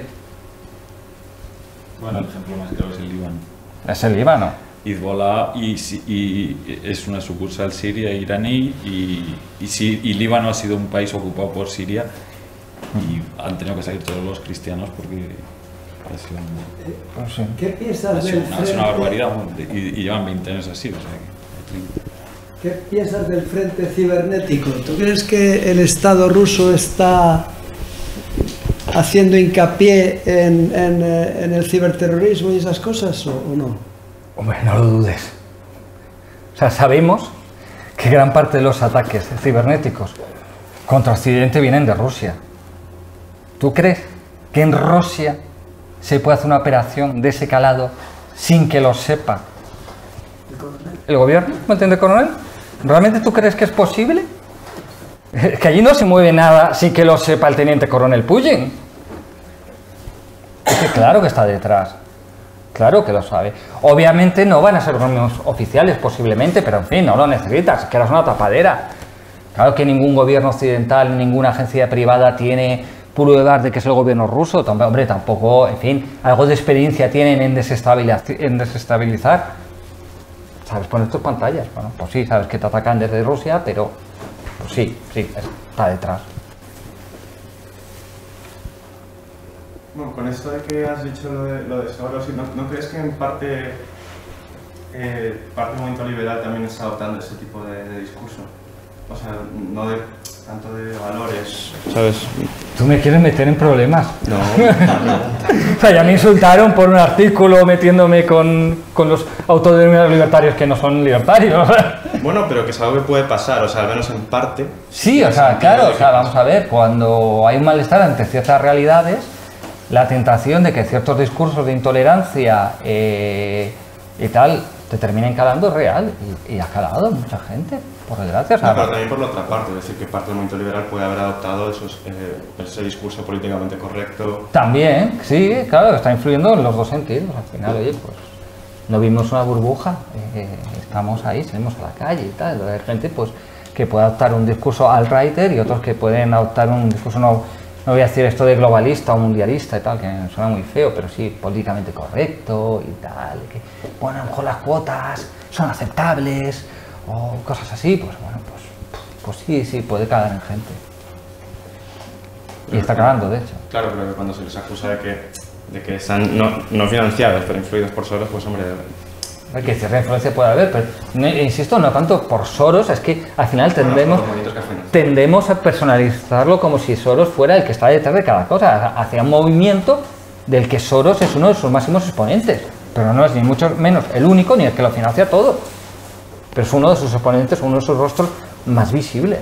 Pero como decía José Ignacio, que vete a las universidades norteamericanas o vete a las universidades españolas, en fin, o sea, a ver qué te encuentras. Y Soros no financia la Facultad de Políticas de la Complutense, ¿eh? Tampoco le haría falta. Con respecto al... O sea, yo veo un cierto paralelismo en la justificación a Putin de sus políticas agresivas con las que había después de Versalles con los alemanes y con Hitler, como diciendo, claro, es que han perdido la Guerra Fría y entonces no se les ha tenido en cuenta, se les ha puesto una paz muy severa, las minorías en aquel caso alemanas están pasándolo mal, en los Sudetes, en no sé dónde, pues ahora en determinados países no se tuvo en cuenta, se entró muy rápidamente la OTAN, en fin, todas estas barbaridades que se las oyes a Corbyn, por ejemplo, en Inglaterra y ya toda esta gente. Entonces, ¿no ves tú ese paralelismo y lo peligroso que es? Hombre, básicamente les estás justificando cuando además, bueno, es que ¿qué pasa? ¿Que tu derecho es estar en Varsovia? Es que es indudable. Varsovia son católicos y ya bastante que te han aguantado 40 años y no les has indemnizado. Hombre, para empezar, los polacos han tenido la peor suerte del mundo, están entre Alemania y Rusia, o sea, eso ya es de por sí bastante mala suerte. Y con una Alemania civilizada, por lo menos, en fin, te puedes llevar bien. Pero es indudable. O sea, claro, este argumento de no, es que se entró es que los países del antiguo pacto de Varsovia entraron demasiado pronto en la OTAN. Primero, es una decisión que corresponde a esos países, no le corresponde al señor Putin. Es que vieron la oportunidad de librarse de... No, y claro, o sea, en fin, tú estás ahí y ¿qué dices? Hombre, lo primero que tengo que hacer es entrar en la OTAN antes que en la Unión Europea. O sea, la Unión Europea me interesa, pero la OTAN es el primer paso. Es fundamental, o sea, yo no quiero que estos tipos me vuelvan a invadir. Ahora, eso... en fin, es que tú vas a Eslovaquia, y me imagino que será así en cualquier país de esa región, Y tú vas a una ciudad de 8.000 habitantes, y esto no es que me lo han contado, es que lo he visto muchas veces porque he estado muchas veces en esa ciudad en concreto. Entonces una pequeña ciudad de 8.000 habitantes, a día de hoy, porque pues oye, o no tendrían dinero, o no le han dado más importancia, tienen monumentos al soldado soviético que les liberó. Ya, pero es que esos monumentos no están en eslovaco, están en ruso. Están en ruso, o sea, son monumentos que se ha puesto la Unión Soviética a sí misma para recordar a los checoslovacos en aquella época que mandaba ahí. Claro, cuando tú tienes eso ahí, ¿qué quieres? ¿Que me lo vuelvas a hacer dentro de 10 años en cuanto recupere la fuerza? Porque claro, los polacos, los checos, los eslovacos, los húngaros, toda esa gente, los lituanos, todos estos, los rumanos, los búlgaros, conocen muy bien a Rusia, porque han estado ocupados por ella muchos años. Hombre, estos en cuanto se recuperen van a volver a repetir la jugada. Claro que no es ofensivo, pero claro, es verdad que ellos utilizan ese argumento y la gente que defiende a Rusia pues lo utiliza. Es exactamente lo mismo, y es que dan los mismos tipos de argumentos. Tú decías lo de las minorías. Es que tú no puedes invadir un país porque hay una minoría étnica, una minoría cultural. Es que si jugamos a eso, tú coges Hungría, que por ejemplo Orbán está jugando a mover ese tipo de sentimientos, pero no creo que tenga intención de invadir, tampoco podría, ¿no? O sea, pero claro, tú coges Hungría y dices, claro, en Hungría tienes alrededor suyo 500.000 de húngaros en Eslovaquia, que no todos ni mucho menos quieren formar parte de Hungría, que oye, que muchos de ellos están encantados de formar parte de Eslovaquia, se sienten húngaros culturalmente y son ciudadanos leales de Eslovaquia, están encantados de la vida. Te coges Rumanía y tienes pues todo lo que es Transilvania y en especial la zona del país Eletni, que vamos, que esos son rumanos también, pero es que vas a Serbia y tienes en Voivodina, que es ahí un mejunje, que eso sí que deben llamarlo Macedonia, porque hay eslovacos, húngaros, serbios, pero digamos el grupo mayoritario, dentro de que todos son minorías, porque realmente no hay un grupo que digamos es que es el 60% de la población, pero digamos el grupo más numeroso son los húngaros. Entonces, claro, ¿qué vamos a jugar? ¿A reconfigurar el mapa de Europa para volver a la gran Hungría? ¿O vamos a decir, vamos a reconfigurarlo para que las zonas de Hungría que hay población eslovaca estén en Eslovaquia? ¿O vamos a coger para que un país donde hay población polaca se integre en Polonia esa parte del país?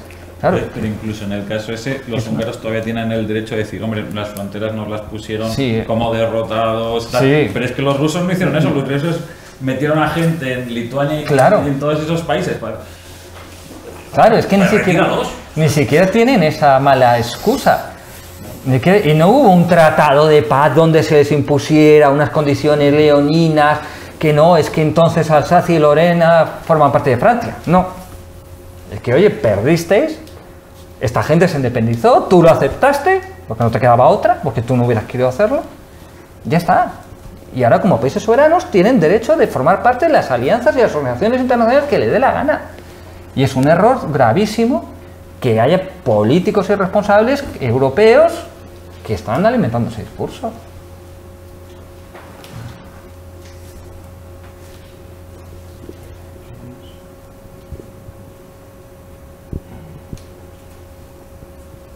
Definitivamente os ha aburrido mucho. No, bueno, comentabas tú antes, igual lo quieres señalar, el espacio vital ese que está buscando Rusia, ¿no? Sí, bueno, en no Centro Europa. El libro es que es un geopolítico que dijo las guerras de los próximos 100 años. No lo conozco. Y él decía que, bueno, que él veía las guerras más probables iban a ser Turquía-Irán, Polonia-Rusia, México-Estados Unidos. La que más me chirría es México-Estados Unidos, las otras y las veo. No, México-Estados Unidos ya están ahora pidiendo, por ejemplo, el Calexit. Y o sea, puede que haya en un determinado momento una mayoría que empiezan a decir el antiguo México estaba ahí, la población... O sea, sí, bueno, pero ese movimiento siempre ha existido un poquito. Sí, pero revolverla, porque ya en las universidades hay estudios chicanos, entonces cuando tengas un 60% de población así van a empezar a decir que ellos no son americanos y entonces puede haber un conflicto ahí. Eso lo veo un poco más a largo plazo y por cuestiones demográficas y de inmigración, porque además los mexicanos, como se mueven alrededor de la frontera, nunca se acaban de integrar. Y en concreto la que comentaba Rusia, bueno, él decía que iba a chocar con Polonia porque la idea de los rusos es que tienen que tener el colchón de seguridad heredado de lo que quieren ser, y bueno, por supuesto Ucrania, porque si no, digamos, le hacen la pinza en el Cáucaso y ellos no se lo pueden permitir, entonces tienen que tener como un espacio enorme. Y el otro día estuve yo escuchando al Robert Morrell, que fue analista de la CIA, que decía que, bueno, que claro, lo que tú has comentado antes, Putin estaba en Alemania Oriental en el momento en que cae el muro de Berlín y se da cuenta que a los rusos, bueno, los echaron a patadas, básicamente a patadas. Y entonces, pues él es consciente que, o sea, que si no es a sangre y fuego, o sea, Rusia acaba muy embotada, básicamente porque el expansionismo, pues la gente lo rechaza, lo han rechazado en las repúblicas estas, Tajikistán y todos estos, sí, todo el mundo, todos los manda hacia adentro, tienen ese problema y además Rusia nunca ha sido un país que ha competido en el comercio internacional normalmente, o sea, lo que ha hecho es poner ahí los tratados y decir, bueno, yo aquí te pongo los ejércitos y ya intercambiamos como yo te diga, o sea, te planifico tu economía, la mía. Entonces, claro, en su idea es un poco, o sea, no es lo de Hitler al nivel de esclavizar a las poblaciones, pero su idea es un espacio enorme, asegurado militarmente y con los abastecimientos asegurados, porque claro, él no se plantea, voy a entrar en el comercio internacional como puede entrar, yo que sé, Eslovenia, es que no va de eso, no va de eso, entonces claro, sus ideas pues son esas, y si se le permite lo va a hacer. Totalmente de acuerdo. Es que estoy radicalmente de acuerdo contigo. Y el primer gran enemigo es Polonia. O sea, sí. Si empiezas a tratar, el primero es Polonia, luego está Alemania. Pero el primero con el que choque es Polonia. Sí. Porque antes, o sea, en Ucrania ya se está viendo, pero claro, es solo la mitad de la población, que es más católica, y que todavía no está en la OTAN. Entonces, claro, el que estaría dispuesto a liderar la contención sería Polonia. Sí, claro, están las repúblicas bálticas, que además está por ver si realmente Occidente tiene capacidad de defenderlas. Pero claro, que las repúblicas bálticas, está Polonia. Bueno, ahí tiene, pero claro, sería un asunto menor, ¿no? Tenemos el tema de Moldavia, que tiene ahí ocupado Transnistria, un estado artificial no reconocido por nadie y tal. Yo creo que ni los propios gente de Transnistria se toma en serio que eso sea un país. O sea, más bien un chiringuito de una familia con la excusa de que había la minoría rusa y tal. Pero es verdad que estos van a jugar a quién es a estabilizar y el riesgo de que haya una guerra, yo creo que es real. O sea, yo espero que no lleguemos a eso. Y ahí Occidente debería saber jugar muy bien sus cartas. Y claro, tenemos un problema muy gordo. En Rusia hay un único mando. Si el señor Putin decide atacar, levanta el teléfono, llama a sus generales, mariscales, como se llamen ahora en el ejército ruso, ponen los tanques en movimiento, los aviones despegan, pum, los submarinos, los acorazados, todo, pum. Claro, en el momento que ataquen a un país occidental, a Lituania o a Polonia, no es automático que la OTAN entre de golpe, no. En ese momento empieza todo un mecanismo donde todos los países se tienen que reunir, ponerse de acuerdo en que vamos a defender a estos. Que en teoría, según la Carta del Atlántico, estamos obligados, pero en la práctica... Y en el momento que te llegue Francia, que es el tradicional traidor europeo, y te diga, pues yo no voy a entrar porque ya Macron o el pequeño de Gaulle del momento haya pactado con Putin de, bueno, oye, tú llegas hasta la frontera con Alemania, después te desvías por el sur y tal, y incluso hasta te hacemos un pasillo para que pases a España, o eso. Pues esto ya... Esto es así y te paraliza todo y al final es un sistema muy poco eficiente. Es lo mejor que tenemos, no se puede hacer de otro modo, porque obviamente tampoco vamos a poner nuestras fuerzas armadas a las órdenes de Washington directamente, porque entonces seríamos, no tiene sentido que un país ponga todas las fuerzas armadas a un país o un grupo de países, pero es una ventaja muy competitiva que ellos tienen. Eso es evidente, y ahí sí que tenemos un problema muy gordo, y Putin yo creo que es consciente de eso. Vamos, si lo soy yo, él con más motivo.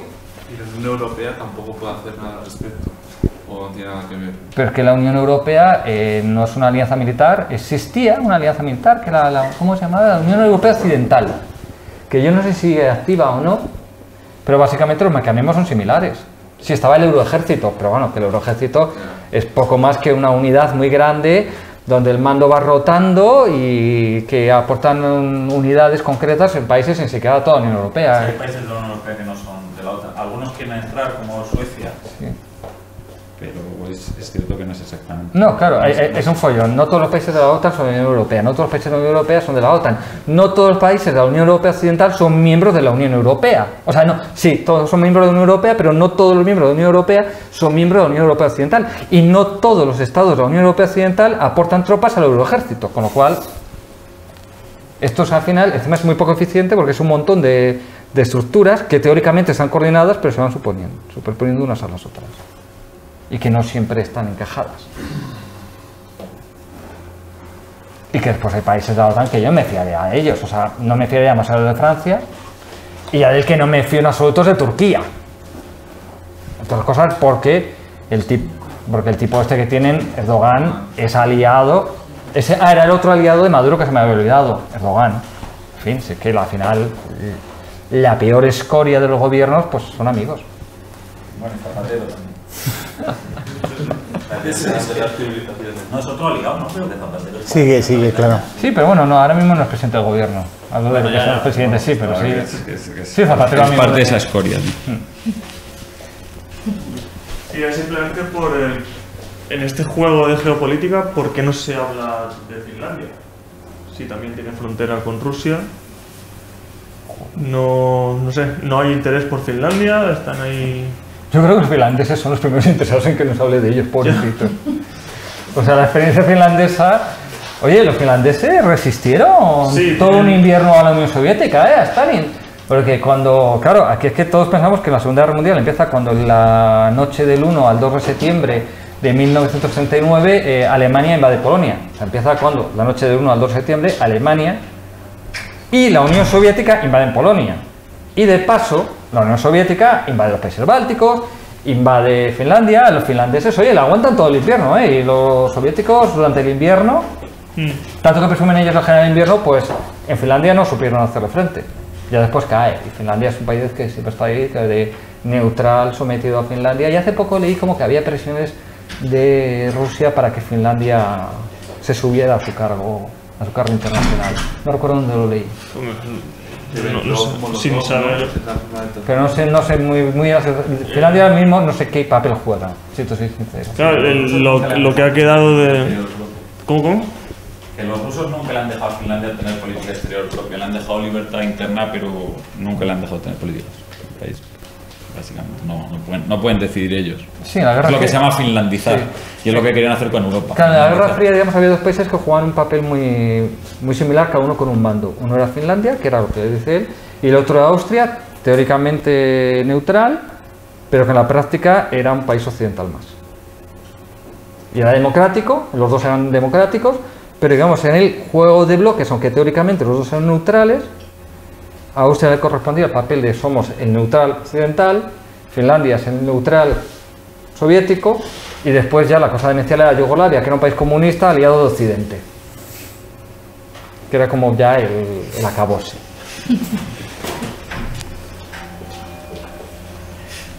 El otro día leí una cosa, esto es un chascarrillo, no tiene mucho que ver, pero bueno, también para ver lo que es Rusia y el tipo de... El presidente de una comunidad autónoma, una república, o no sé cómo lo llaman ahí, tú has comentado el de Chechenia. Sí. Pues hay una por ahí, no sé cuál es. Usted, si alguna de estas.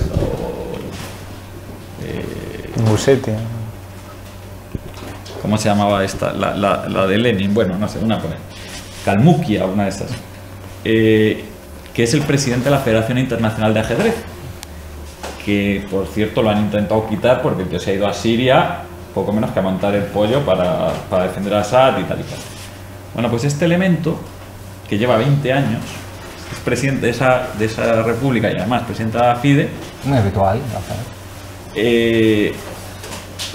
Sostiene que en el año 95 fue abducido por los extraterrestres y el mensaje que le dieron fue que si el mundo no empezaba a promocionar más el ajedrez, nos iban a invadir. Porque era un juego que nos habían traído antiguamente, pero que no estábamos sabiéndolo aprovechar. Y el tío lo dice, o sea, con todo. Tú tienes, o sea, buscar FIDE, presidente, buscar en Wikipedia, y es que el tío lo sostiene. Es un iluminado. Ya, lo que no entiendo es que sea el presidente de la FIFA, o sea, yo que sé, Blatter, un tío así, que lo pones ahí de presidente en La Rioja. Claro. Y además me parecería. Me parecía una cosa. Y además lo mandas a Siria para que mande ahí a los. O sea, que haya un personaje mandando así en una república rusa no me resulta del todo extraño, porque Rusia es el país de los absurdos muchas veces. Hay que decir que Rusia también tiene unas élites intelectuales admirables. También hay que decirlo, o sea, no todo en Rusia es salvajismo, por favor, o sea. Hay gente con cierta sensibilidad cultural muy potente, pero es la minoría. Pero te puedes imaginar presentar este tipo de personajes. O sea, Rusia es un país... Es divertidísimo los PowerPoint de solo en Rusia y ves unas cosas absurdas, ¿no? O sea, de escaleras que empiezan a esta altura o escaleras que llevan a una pared... en fin, señales de tráfico plantadas en medio de una puerta, o sea, todo tipo de cosas absurdas, baños donde el váter han hecho un agujero en la puerta para que se pueda cerrar porque el váter se sale, pero claro, de tal modo que tampoco te puedes usar, o sea, todo es todo demencial. Con lo cual, que haya un personaje así en Rusia me lo creo. Lo que me parece absurdo es que sea el presidente de la Federación Internacional de Ajedrez. Lo cual habría que ver quién está detrás de la federación. Sí.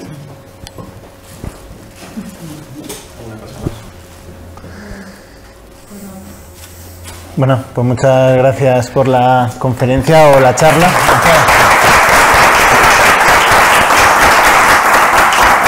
Muchas gracias por aguantarme. No, ha sido muy instructiva y muy interesante y creo que hemos arrojado luz sobre esta cuestión tan de actualidad. Y bueno, quedamos emplazados todos nosotros para el próximo jueves, también a esta hora a las 7, y tendremos una conferencia sobre alternativas al value investing, una alternativa austriaca, a ver, una cuestión bastante novedosa y seguro que será interesante. La conferencia la va a impartir Marcos López y bueno, esperamos veros a todos el próximo jueves, ya sea aquí o por streaming. Muchas gracias.